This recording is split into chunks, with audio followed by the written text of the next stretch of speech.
Morning second grade, we've got day 4 of Harry Potter quarantine reading.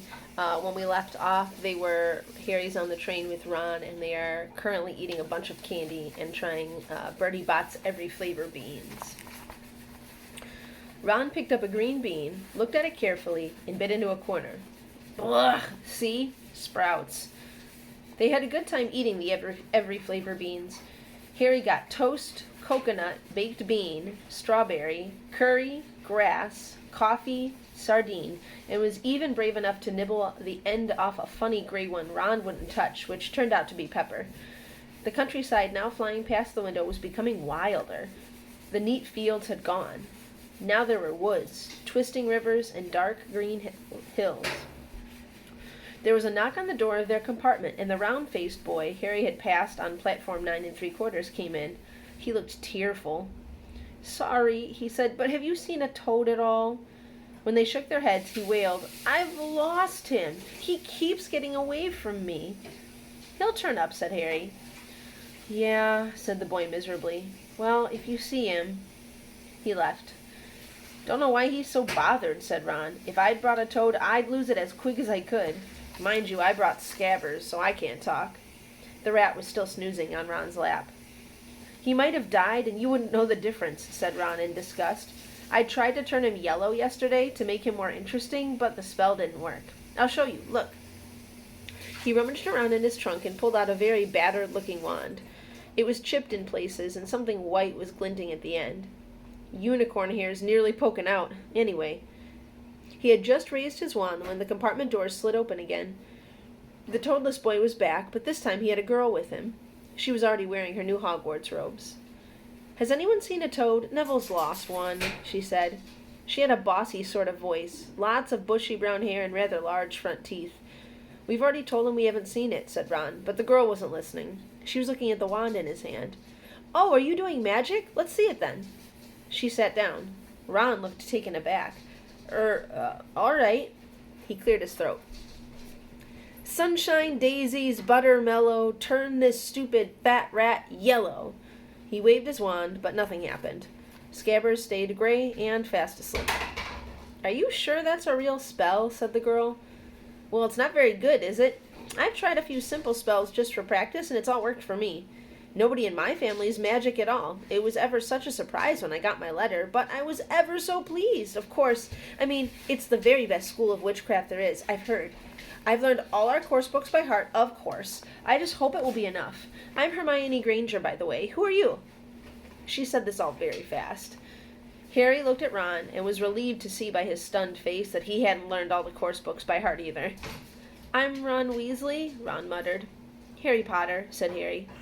"Are you really?" said Hermione. "I know all about you, of course. I've got a few extra books for background reading, and you're in Modern Magical History and The Rise and Fall of the Dark Arts and Great Wizarding Events of the 20th Century. "Am I?" said Harry, feeling dazed. "Goodness, didn't you know? I'd have found out everything I could if it was me," said Hermione. "Do either of you know what house you'll be in? I've been asking around, and I hope I'm in Gryffindor. It sounds by far the best. I hear Dumbledore himself was in it. But I suppose Ravenclaw wouldn't be too bad. Anyway, we'd better go and look for Neville's toad. You two had better change, you know. I expect we'll be there soon." And she left, taking the toadless boy with her. "Whatever house I'm in, I hope she's not in it," said Ron. He threw his wand back into his trunk. "Stupid spell. George gave it to me. Bet he knew it was a dud." "What house are your brothers in?" asked Harry. "Gryffindor," said Ron. Gloom seemed to be settling on him again. "Mom and Dad were in it too. I don't know what they'll say if I'm not. I don't suppose Ravenclaw would be too bad, but imagine if they put me in Slytherin." "That's the house you know who was in?" "Yeah," said Ron. He flopped back into his seat, looking depressed. I think the ends of Scabbers' whiskers are a bit lighter," said Harry, trying to take Ron's mind off houses. "So, what do your oldest brothers do now that they've left anyway?" Harry was wondering what a wizard did once he'd finished school. "Charlie's in Romania studying dragons, and Bill's in Africa doing something for Gringotts," said Ron. "Did you hear about Gringotts? It's been all over the Daily Prophet, but I don't suppose you get that with the Muggles. Someone tried to rob a high-security vault." Harry stared. "Really? What happened to them?" Nothing. That's why it's such big news. They haven't been caught. My dad says it must have been a powerful dark wizard to get round Gringotts, but they don't think they took anything. That's what's odd. Of course, everyone gets scared when something like this happens, in case you-know-who's behind it. Harry turned this news over in his mind. He was starting to get a prickle of fear every time you-know-who was mentioned. He supposed this is all part of entering the magical world, but it had been a lot more comfortable saying Voldemort without worrying. "What's your Quidditch team?" Ron asked. I don't know any," Harry confessed. "What?" Ron looked dumbfounded. "Oh, you wait. It's the best game in the world." And he was off, explaining all about the 4 balls and the positions of the 7 players, describing famous games he'd been to with his brothers and the broomstick he'd like to get if he had the money. He was just taking Harry through the finer points of the game when the compartment door slid open yet again, but it wasn't Neville the Toadless Boy or Hermione Granger this time. 3 boys entered, and Harry recognized the middle one at once. It was the pale boy from Madame Malkin's robe shop. He was looking at Harry with a lot more interest than he'd shown back in Diagon Alley. "Is it true?" he said. "They're saying all down the train that Harry Potter's in this compartment. So it's you, is it?" "Yes," said Harry. He was looking at the other boys. Both of them were thick-set and looked extremely mean. Standing on either side of the pale boy, they looked like bodyguards. "Oh, this is Crabbe and this is Goyle," said the pale boy carelessly, noticing where Harry was looking. "And my name's Malfoy, Draco Malfoy." Ron gave a slight cough, which might have been hiding a laugh. Draco Malfoy looked at him. "Think my name's funny, do you? No need to ask who you are. My father told me all the Weasleys have red hair, freckles, and more children than they can afford." He turned back to Harry. "You'll soon find out some wizarding families are much better than others, Potter. You don't want to go making friends with the wrong sort. I can help you there." He held out his hand to shake Harry's, but Harry didn't take it. "I think I can tell who the wrong sort are for myself, thanks," he said coolly. Draco Malfoy didn't go red, but a pink tinge appeared in his pale cheeks. "I'd be careful if I were you, Potter," he said slowly. "Unless you're a bit politer, you'll go the same way as your parents. They didn't know what was good for them either. You hang around with riffraff like the Weasleys and that Hagrid, and it'll rub off on you." Both Harry and Ron stood up.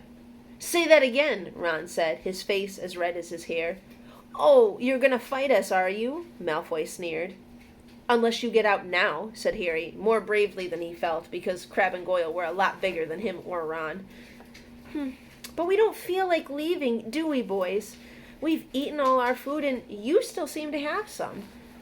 Goyle reached toward the chocolate frogs next to Ron. Ron leapt forward, but before he'd so much as touched Goyle, Goyle let out a horrible yell. Scabbers the rat was hanging off his finger. Sharp little teeth sunk deep into Goyle's knuckle. Crabbe and Malfoy backed away as Goyle swung Scabbers around and around, howling, and when Scabbers finally flew off and hit the window, all 3 of them disappeared at once. Perhaps they thought there were more rats lurking among the candy, or maybe they'd heard footsteps, because a second later, Hermione Granger had come in. "What has been going on?" she said, looking at all the sweets on the floor and Ron picking up Scabbers by his tail. "I think he's been knocked out," Ron said to Harry. He looked closer at Scabbers. "No. Oh, I don't believe it. He's gone back to sleep." And so he had. "You've met Malfoy before?" Harry explained about their meeting in Diagon Alley. "I've heard of his family," said Ron darkly. "They were some of the first to come back to our side after you-know-who disappeared. Said they'd been bewitched." My dad doesn't believe it. He says Malfoy's father didn't need an excuse to go over to the dark side. He turned to Hermione. "Can we help you with something?" "You better hurry up and put your robes on. I've just been up to the front to ask the conductor, and he says we're nearly there. You haven't been fighting, have you? You'll be in trouble before we even get there." "Scabbers has been fighting, not us," said Ron, scowling at her. "Do you mind leaving while we change?" "All right, I only came in here because people outside are behaving very childishly, racing up and down the corridors," said Hermione in a sniffy voice. "And you've got dirt on your nose, by the way. Did you know?" Ron glared at her as she left. Harry peered out of the window. It was getting dark. He could see mountains and forests under a deep purple sky. The train did not seem to be slowing down. Oh, I'm sorry. The train did seem to be slowing down. He and Ron took off their jackets and pulled on their long black robes. Ron's were a bit short for him. You could see his sneakers underneath them. A voice echoed through the train. "We will be reaching Hogwarts in 5 minutes' time. Please leave your luggage on the train. It will be taken to the school separately." Harry's stomach lurched with nerves, and Ron, he saw, looked pale under his freckles. They crammed their pockets with the last of the sweets and joined the crowd thronging in the corridor. The train slowed right down and finally stopped. People pushed their way toward the door and out onto a tiny, dark platform. Harry shivered in the cold night air. Then a lamp came bobbing over the heads of the students, and Harry heard a familiar voice. First years over here. All right there, Harry." Hagrid's big, hairy face beamed over the sea of heads.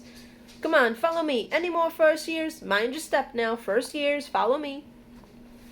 Slipping and stumbling, they followed Hagrid down what seemed to be a steep, narrow path. It was so dark on either side of them that Harry thought there must be thick trees there. Nobody spoke much. Neville, the boy who kept losing his toad, sniffed once or twice. "You'll get your first sight of Hogwarts in a sec," said Hagrid over his shoulder. "Just round this bend here." There was a loud, "Oh!" The narrow path had opened suddenly onto the edge of a great black lake. Perched atop a high mountain on the other side, its windows sparkling in the starry sky, was a vast castle with many turrets and towers. "No more and 4 to a boat," Hagrid called, pointing to a fleet of little boats sitting in the water by the shore. Harry and Ron were followed into their boat by Neville and Hermione. "Everyone in?" shouted Hagrid, who had a boat to himself. Right then. "Forward!" And the fleet of little boats moved off all at once, gliding across the lake, which was as smooth as glass. Everyone was silent, staring up at the great castle overhead. It towered over them as they sailed nearer and nearer to the cliff on which it stood. "Heads down!" yelled Hagrid as the first boats reached the cliff. They all bent their heads, and the little boats carried them through a curtain of ivy that hid a wide opening in the cliff face. They were carried along a dark tunnel, which seemed to be taking them right underneath the castle, until they reached a kind of underground harbor, where they clambered out onto rocks and pebbles. "Oi, you there! Is this your toad?" said Hagrid, who was checking the boats as people climbed out of them. "Trevor!" cried Neville blissfully, holding out his hands. Then they clambered up a passageway in the rock after Hagrid's lamp, coming out at last onto smooth, damp grass right in the shadow of the castle. They walked up a flight of stone steps and crowded around the huge oak front door. "Everyone here? You there, you still got your toad?" Hagrid raised a gigantic fist and knocked 3 times on the castle door. And that's the end of Chapter 6. We'll pick up with Chapter 7, The Sorting Hat, tomorrow.